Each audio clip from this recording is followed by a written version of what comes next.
আসসালামু আলাইকুম, সবাই কেমন আছেন? আশা করছি সবাই ভালো আছেন। ভাই, আপনারা কি আন্দোলন করলেন আর কি স্লোগান শিখাইলেন? 2 দিন পর পর একটা করে আন্দোলন হয়, মানে বুঝতেছি না যে দিন যাইতেছে এক এক দিন এক একজন এক এক রকম ভাবে আন্দোলন করা শুরু করছে। এখন কি আন্দোলন অধিকারে পরিণত হয়েছে নাকি যে খাদ্য বস্ত্র বাসস্থান যেভাবে চাই সেভাবে আন্দোলন করার জন্য অধিকার চাই, মানে যে যেভাবে যেখান দিয়ে পারতেছে আন্দোলন করা শুরু করতেছে। মানে আন্দোলনের একটা লিমিট থাকে, যে কোনো বিষয়ে যে দিক থেকে যে পারতেছে একটা কিছু আহ, চাইতেছে, চাওয়া মানে আন্দোলন করতে হবে। একটা প্রসেস আছে একটা দেশের মধ্যে, যে কোনো কিছু করতে গেলে একটা প্রসেসের মাধ্যমে গিয়ে সেই জিনিসটা যদি না হয় তারপরে গিয়ে আন্দোলন করা যায়। এখন প্রসেস নাই, কোনো কিছু নাই, শুধুমাত্র মানে চাইলো যে আমরা এই জিনিসটা চাই তার মানে আন্দোলন করতে হবে। আন্দোলন হোক বা কোনো দাবি হোক, কোনো কিছু হোক, যদি আপনাদের দাবি যৌক্তিকই হয় তাহলে আপনারা সেটা প্রসেসের মাধ্যমে করেন। কোথায় গেলে আপনাদের দাবি মানা হবে বা কি করা হবে সেটা প্রসেসের মধ্যে বলে তারপরে গিয়ে আন্দোলন করা যেতে পারে। আপনারা 2 দিন ধরে আন্দোলন বা 2 দিন ধরে একটা দাবি তোলেন, তোলার সাথে সাথে এই ঘেরাও সেই ঘেরাও, রাস্তাঘাট বন্ধ, এখানে ঘেরাও করা হইতেছে, ওখানে ঘেরাও করা হইতেছে। তো এর মাধ্যমে কি হইতেছে? ভোগান্তি হইতেছে সাধারণ জনগণের। সাধারণ জনগণ কোনো কিছুই করতে পারতেছে না, না এদিক যাইতে পারতেছে না ওই দিক যাইতে পারতেছে। এখন স্বাধীনতা পাইয়া যার যার মতো যে দিক দিয়ে পারতেছে সেদিক দিয়ে আন্দোলন শুরু করতেছে। এখন সাধারণ মানুষের ভোগান্তি হোক আর যাই হোক, মানে যার যে দাবি উঠতেছে সেই দাবি নিয়ে মাঠে ঘাটে নেমে পড়তেছে। তো এটা কোনো হইল? এই স্বাধীন দেশ মানে কি এটা যে আপনার যে কোনো দাবি নিয়ে আপনি রাস্তার মধ্যে মারামারি শুরু করে দিবেন, রাস্তা অবরোধ করবেন বা সচিবালয় ঘেরাও করবেন বা এই যে অফিস আদালত ঘেরাও করবেন, মানুষের জীবনযাত্রা ব্যাহত করবেন?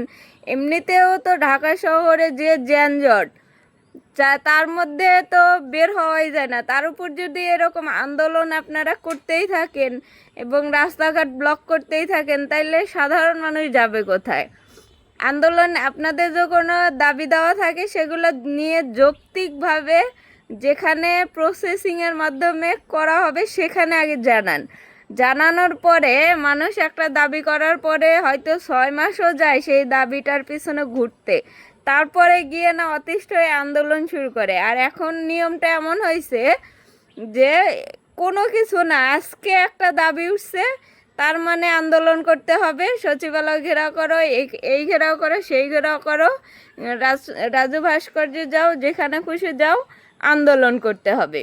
মানে কোনো একটা দাবি উঠছে রাত্রে, সকালবেলায় সব কিছু বন্ধ, সব কিছু বন্ধ করে আন্দোলন করতে হবে। আর আন্দোলনের জন্য মনে করেন যে মানুষ আর সাধারণ মানুষ আর এই সরকার এই পরিবর্তন চায় না, যে এই যে পরিবর্তন করলাম, এখন পরিবর্তন করে লাভ কি হলো? এখন পরিবর্তন করে তো সেই ভোগান্তি আরও বেশি হইতেছে। তাইলে আপনাদের এই কথাগুলো বুঝতে হবে যে আমি যে দাবিটা তুলতেছি এটা কোথাও না কোথাও গিয়ে সমাধান হওয়া সম্ভব, সেটা একটা প্রসেসের মাধ্যমে হওয়া সম্ভব। প্রসেসের মাধ্যমে করেন। এই যে আইন ব্যবস্থা যারা প্রশাসনে আছেন বা এই বিষয়গুলি দেখেন, তাদের উচিত যে এই যে আন্দোলন থেকে বের হয়ে যে কোনো দাবি নিয়ে তারা যেন একটা জায়গায় যেতে পারে এবং সেই জায়গা থেকে সেই দাবিগুলো তাদের প্রসেসিংয়ের মাধ্যমে যৌক্তিক কিনা এটা যাচাই করে তারপরে সেই দাবিগুলো মানা যাবে কিনা সেটা যাচাই করা উচিত। কিন্তু এইভাবে কথায় কথায় মানুষকে ভোগান্তিতে ফাইলাম, মানুষকে অস্বস্তিতে ফাইলা এই যে কয়দিন পর পর একটা টপিক তুলবেন আর হলো আন্দোলন শুরু করে দিবেন। মানে আন্দোলন জিনিসটা এমন ডাল ভাত হয়ে গেছে যে যে যে দিক দিয়ে পারতেছে সে সেদিক দিয়ে আন্দোলন করা শুরু করছে। আপনি একটা দাবি তুলছেন, সেটাকে আগে সময় দেন। আপনারাই সেই ফ্যাসিবাদীকে সুযোগ করে দিতেছেন। সেই শেখ হাসিনার যে দোসররা আছে এখনো দেশে, সুযোগ সন্ধানীরা আছে, তাদেরকে তো সুযোগ করে দিতেছেন এই আন্দোলনের মাধ্যমে। তা আপনারা যে আন্দোলন করতেছেন কথায় কথায়, এটা কি আপনাদের জন্য ভালো হইতেছে? না, কখনোই ভালো হইতেছে না। এইটা আরো আপনাদের জন্য খারাপ হইতেছে। এই যে ফ্যাসিবাদী আওয়ামী লীগ, তাদেরকে আরো আপনারা সুযোগ তৈরি করে দিতেছেন, যে একটা টপিক বানায় দিতেছেন, সেই টপিক জেরে তারা বলবে না আগেই ভালো ছিল, এখন আর ভালো নাই, এখন আর জনগণ ভালো নাই। জনগণ এমনিতেও অতিষ্ঠ হয়ে যাইতেছে। এই যে কথায় কথায় আন্দোলনের জন্য মানুষ রাস্তাঘাটে বের হইতে পারতেছে না, এই যে সব কিছু বন্ধ থাকে, যানজট, প্রত্যেকটা কিছু। তারপরে তো বাজারে অস্বস্তি তো আছেই। তো এই জিনিসগুলো খেয়াল করা উচিত, এবং এই জিনিসগুলো খেয়াল করে আপনাদের কার্যক্রম করা উচিত। তো সবাই ভালো থাকেন, সুস্থ থাকেন, আল্লাহ হাফেজ।